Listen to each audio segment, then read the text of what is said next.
This is one of the most venomous snakes. That is awesome. You can see it's manoeuvred the bat and it's starting to work it down its throat. The top 10 most deadly snakes in the world is probably the most debated subject in herpetology. Theoretically, I suppose, I am a herpetologist. My master's degree was in herpetology and I've spent a good amount of the last 30 years catching snakes. So what's my opinion? Let's get into it. First up, the term deadly itself. It's defined as being how lethal an animal is, but lethal to what? To whom? It's not necessarily to human beings. In fact, most of the last couple of decades, I've used the term deadly to refer to an animal being deadly in its world to other animals. How do you even quantify how deadly an animal is when you're referring to something that could mean pretty much anything? I'm going to start with the most obvious category, the most venomous. There is a scientific method for figuring out what snake has the most toxic venom. It's called the LD50, or Lethal Dose 50 test. A population of animals is taken, usually mice, and minute amounts of venom are administered. The amount that's required to kill 50% of that population, that's your LD50. That could kill about 10, 12 people. You think? Oh yeah, easily. There are lots of problems with LD50, not least of which is that billions of mice have given their lives for us to figure out how venomous snakes are, but also a lot of serpents feed on frogs and fish. So it might be completely meaningless, this LD50 test, if it's been done on mice. But let's leave all of that to one side, because when you look at the LD50, there's one that clearly comes out on top, the inland taipan or fierce snake. The inland taipan is an Australian icon. It's found in the outback, and it's said to have venom strong enough to kill 250,000 mice, or an African elephant, should it ever come close to one. You know, they're really, really difficult to find, and despite the fact that this is the snake with the most toxic venom of any on Earth, there have been no recorded fatalities against human beings. There's a lot of reasons for that, number one of which is that they tend to stay out of our way, and number two, you know, they're a snake that will get away from you if they possibly can. If in the future there are fatalities, they're almost certainly going to come from people who are keeping these snakes as pets, and yes, believe it or not, that does happen. The big question is, if a snake feeds on one mouse-sized prey item, why does it need venom this toxic? And the idea is that you've got a snake that's living in burrows below the surface of the desert. It's looking to catch things like rats and also fast-moving, sharp-teethed, sharp-clawed marsupials. So having a very fast-acting venom means it can bite, it can hold on to its prey, which is going to succumb really, really quickly. It's not going to get harmed by that animal because it's going to be dying the second it's bitten. And also, it doesn't have to bite and release like so many snakes do. Its venom has got more and more and more toxic, so much so that it's many times more toxic than its close relative, the coastal taipan. Sticking with the topic of most venomous, there are several other honourable mentions. Many of the brown snakes, the king brown, the eastern brown.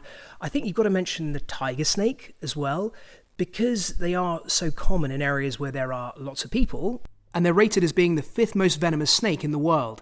Primarily they feed on frogs, but they're quite bold. It's easy to step on one. Certainly there's an awful lot of bites to the lower leg from people that have stepped on them.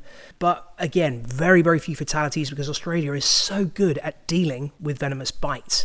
And so very, very few people are harmed, despite the fact that there are places where you can wander around and see tiger snakes everywhere.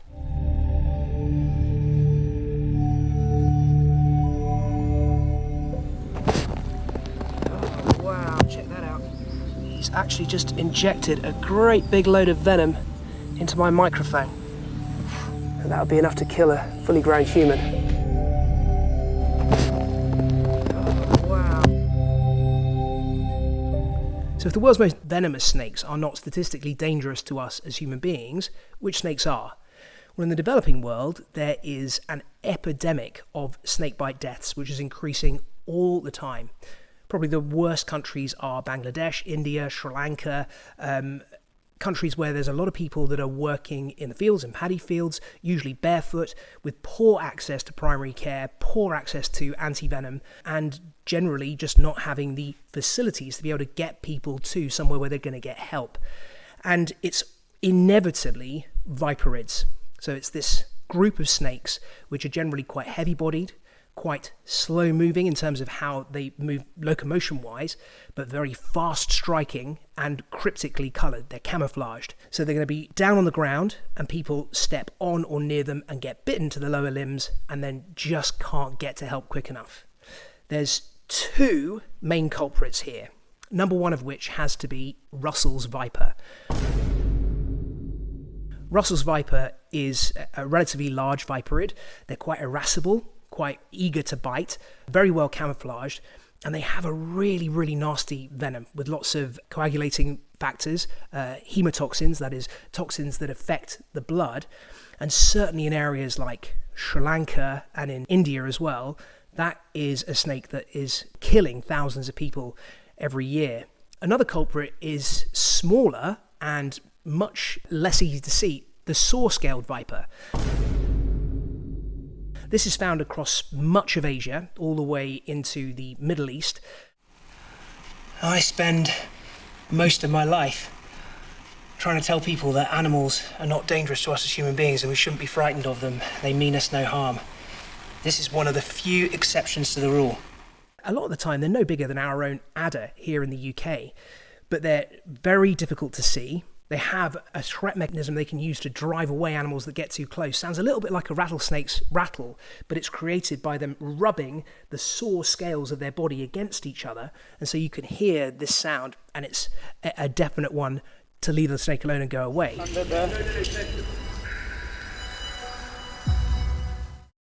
Despite their size, and despite the fact that their venom isn't that toxic, again, it's one that you don't see.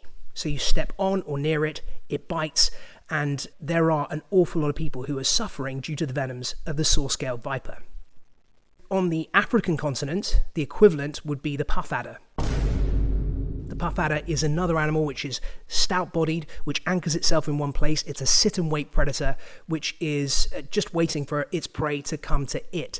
It is incredibly fast-striking. You know, we've been lucky enough to film this snake in super, super slow-mo striking, and it's all over in the blink of an eye.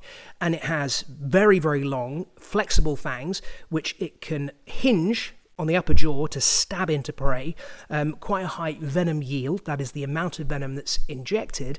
If you go across the Atlantic, then it's the neotropical lance heads, things like the Fertil Lance, which are the same sort of shape. They are very, very similar in the way they live their lives. There's a degree of convergent evolution going on here, and there are definitely many thousands of snakebite deaths in Latin America, which can be attributed to the Fertil Lance.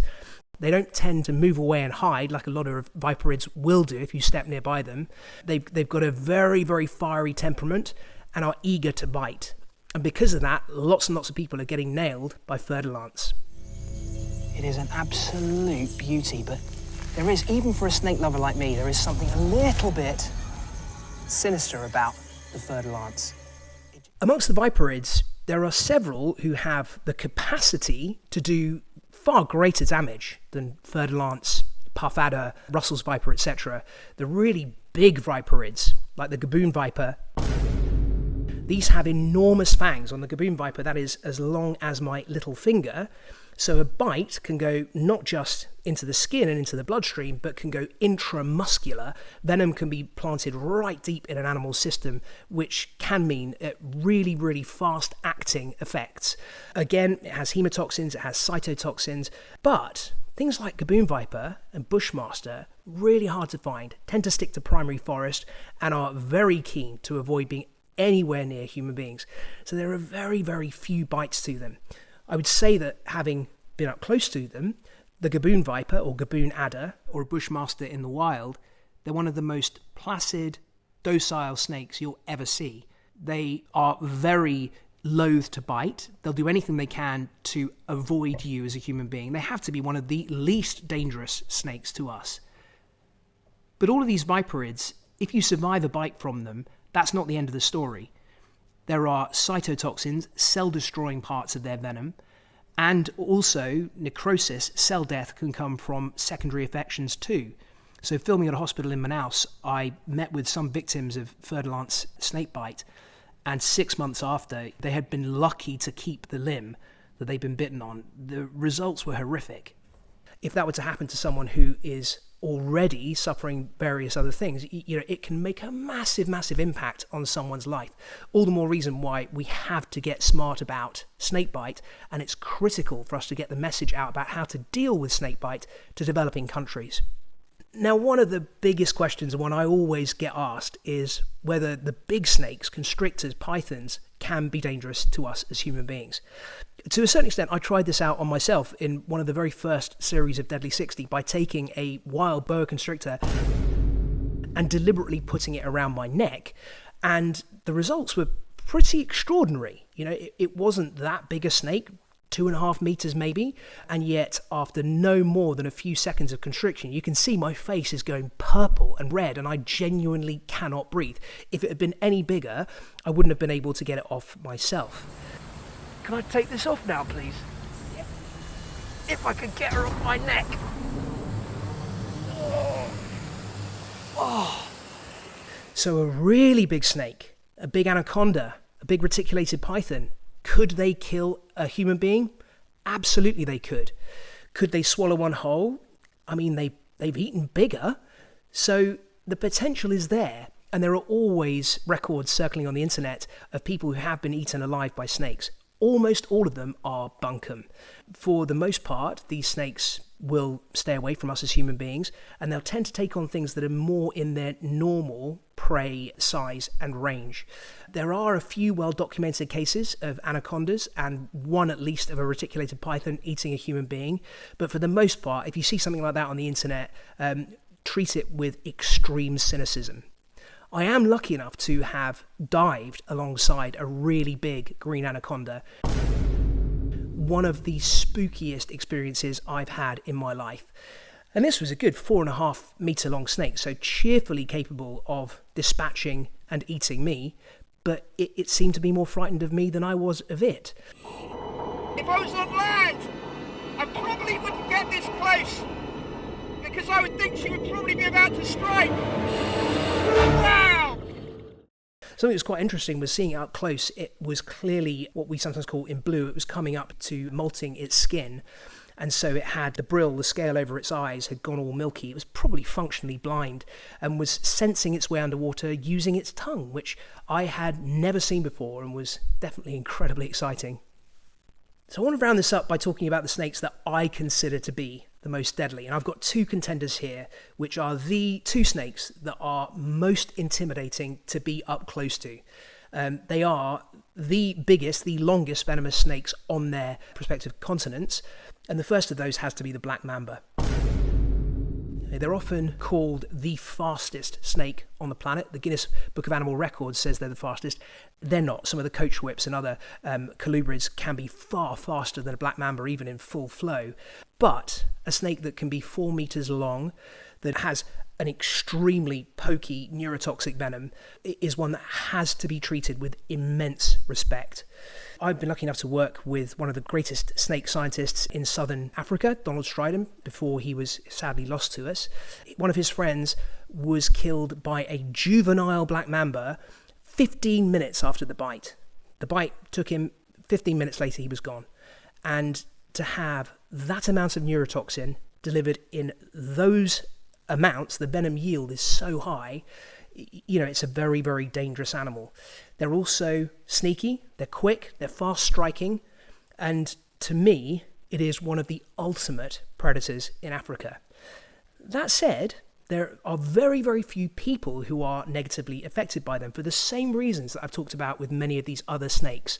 They will avoid us at all costs. I have tried to sneak up on black mambas as they've been basking, and you can be 20, 30 meters away. They'll sense you're there and they're gone. And usually they go up into the tops of trees or down into burrows.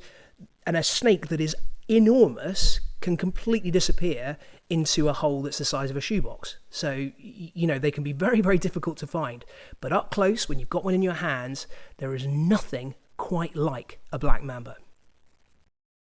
But it is taking second place to the snake that I think deserves the greatest amount of respect and that I am saying is the number one most deadly snake in the world. The king cobra. When I was looking for king cobras in Bali, I came across one that was in the act of eating another snake. So the king has caught and envenomated a rat snake. We could be about to see something genuinely remarkable. A king cobra eating another snake.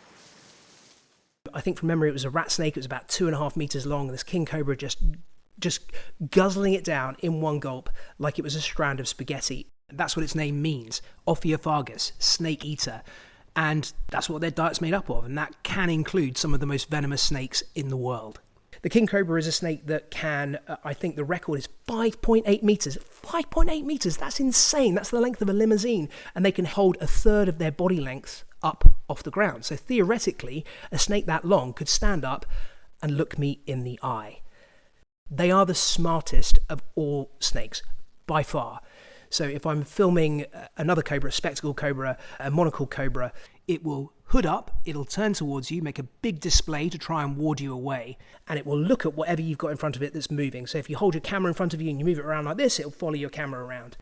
With a king cobra, it's totally different. The king cobra will look at your camera and then follows it back to your hand and follows the hand back to your arm and your arm back to your body, and it strikes at that. They are smart, they are clever snakes. And to catch a big king cobra is to have a brush with the most awesome and intimidating force in nature. Right, let's try and get it down. This is crazy. Come on, fella. It doesn't have a particularly toxic venom, but plenty toxic enough. And it has a huge venom yield. So despite the fact that it doesn't have hinged fangs like a viperid, it has short, stout, fixed fangs at the front of its jaw. The venom yield is incredibly high. It can be pumping tablespoons worth of venom into your body, and it also has the ability to deliver an intramuscular bite. So any bite from a king cobra would have to be taken incredibly seriously and could be life-threatening within minutes. But it's so much more than that. You know, this is a snake that specializes in feeding on other snakes, including some of the most venomous in the world. And more than anything, they are the most intelligent snake you'll ever see. When you look into their eyes, you can tell they're looking back at you and figuring out what's going to happen next. And there is no other snake on Earth that does this. Other honorable mentions, the many spitting cobras. So any cobra that has the ability to blind you from 2 meters away has to be worthy of respect. It's worth bearing in mind, though, that that concentrated squirt of venom towards the eyes of an attacker is a defensive method.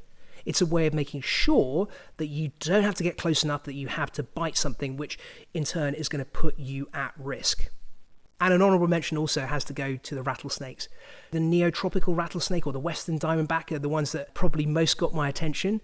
And that fabulous rattle, one of the most iconic sounds in nature, one that any animal, no matter if they've ever seen or heard a rattlesnake before, will hear and know that it means trouble and will go away and leave it alone. The rattlesnakes are definitely on my deadly list. Okay, you all, this is my first of these videos, so let me know below whether you liked it, if you'd like to see more, what kind of subjects you'd like me to deal with, or if you feel it's absolutely rubbish, you can let me know that as well. I'm pretty thick-skinned, I'll get over it. So like and subscribe, and I will see you next time.